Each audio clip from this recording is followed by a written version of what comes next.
Hello, everyone. Hope everybody's doing great today. And today we'll be talking about the show Behind Every Star. It's on Netflix. It's a Korean drama. And I think this might be one of the few Korean dramas I'm not going to be able to finish. I'm not really finding this very interesting at this point. There is one storyline I kind of like, but it looks like it's going to be ending in the next two episodes coming up.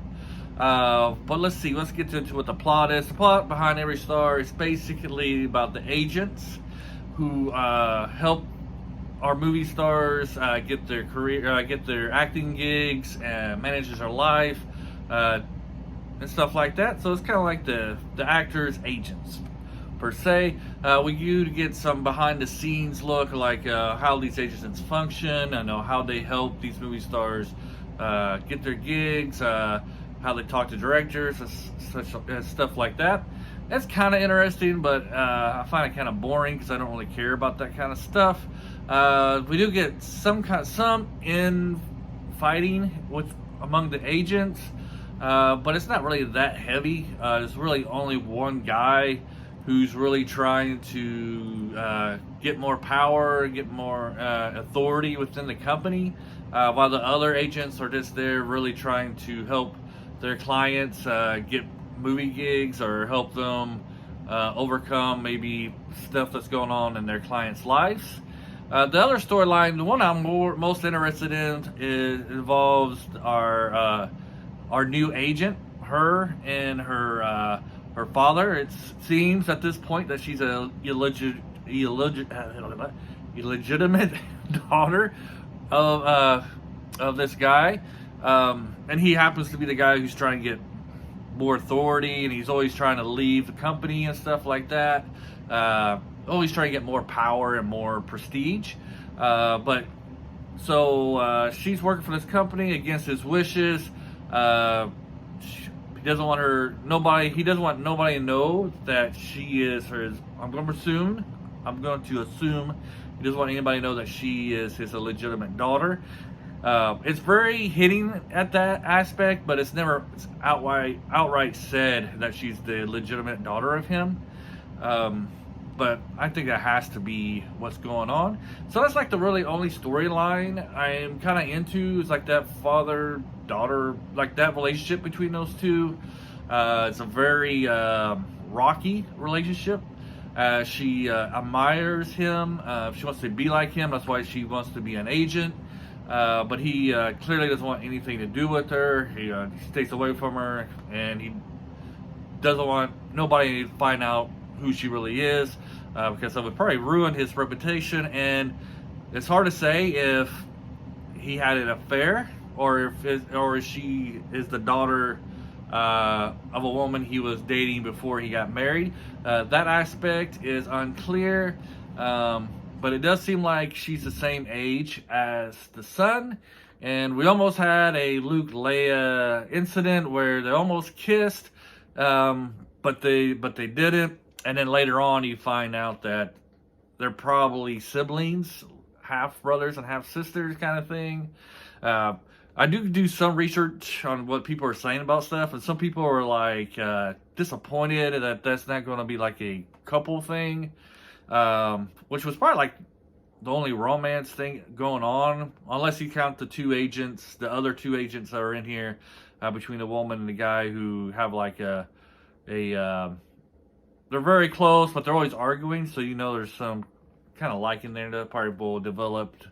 But besides that, there's not really nothing I really like. Like every episode covers like a different actors and stuff, and the continuing storyline. The big theme right now is just trying to keep the company afloat, because the director, the CEO died, like in the second episode. So these people are trying to keep the company going, while at the same time trying to buy it from the widow of the CEO. And I don't know. I just find it it's not really my cup of tea, to say. I'll probably watch next week because I'm interested to see what's going to happen between the father and his illegitimate daughter and their family. They're in a preview. It looks like He was giving her a gift of some kind because she did something good, it looks like. But the son and the wife walks in on it, so they're thinking they might be having an affair.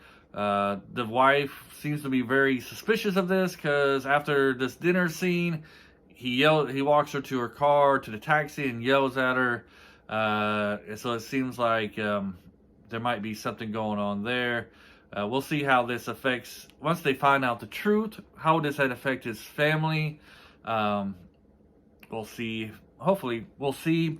It's only 12 episodes, so next week we're going to be at the halfway point. That's about all I got to say about this. I'm not really enjoying it. I mean, it's not a bad drama. It's just something, the storyline's not something I'm into. But except for that one storyline, the other stuff I don't really care about. I find there's a couple characters I find annoying. The other woman agent who's been there for a while, she has short hair. I find her kind of annoying. But the other agent guy who's like really friendly to the actors and stuff, I think he's a cool guy. I like his character. But and then some of the side characters are just I don't know. It's not my cup of tea. Let's just say that. But so I might not be able to finish this. So probably if I don't finish it, I'm not gonna give an overall review because I don't think it's fair to review something that you haven't seen all of it yet. Because if I stop after next week, the next 6 episodes might be fantastic. But this is not my thing. I like those historic dramas. I like the fantasy stuff. I like action, adventure. I do watch some of these rom-coms every once in a while. You'll see probably some rom-coms coming up, reviews. But this doesn't really do it for me. If there was more like infighting for like people trying to get power and stuff, I do kind of like that, the political aspect of stuff, people maneuvering to gain more power and stuff like that. I do like that, but it's not happening in this. Just like I said, it's only one guy who's trying to do that kind of stuff. The other people don't really care. I mean, the short hair agent woman, she doesn't care. She cares, but she doesn't care. Like, she doesn't want him to be in charge. It's basically her thing, because she knows that he's kind of underhanded, Anyways, thank you for sticking around for 7 minutes and 40 seconds. Well, for 8 minutes. Have a great day. And I think tomorrow, hopefully, if you watch this, we're talking about Dawn of the Dead, the original, by George R. Romero. I think I'm in the mood to talk about that one. It's been out forever. Was my first zombie movie I've seen. Enjoyed it. Got me into zombie movies. Anyways, have a great day and adios.